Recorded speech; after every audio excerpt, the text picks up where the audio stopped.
Dalam program Rosi di Kompas TV, orang tua Richard Eliezer secara eksklusif menyebut keluarga bersyukur putra mereka berkesempatan meminta maaf atas perbuatannya kepada keluarga Yosua secara tulus saat di persidangan.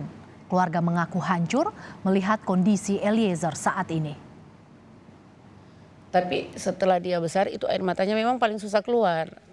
Cuman waktu kecil itu. Jadi kalau bicara dia sudah mengeluarkan air mata, berarti itu sudah dari dalam hatinya benar-benar hancur itu, Mbak. Karena memang apalagi dia ditempa di Brimob kan keras kan. Jadi dia harus jadi harus jadi kuat. Jadi setelah ada peristiwa ini saya lihat kembali bagaimana anakku bisa mengeluarkan air matanya dalam keadaan seperti ini. Itu yang buat waktu kita berdua nonton dia minta maaf sama Bapak dan Ibu Yosua.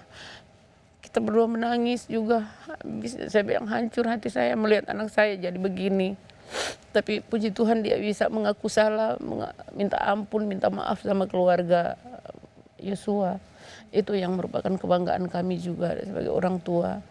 Jadi kalau dia sudah mengeluarkan air mata seperti itu berarti memang dia tulus dari dalam hatinya dia, Mbak.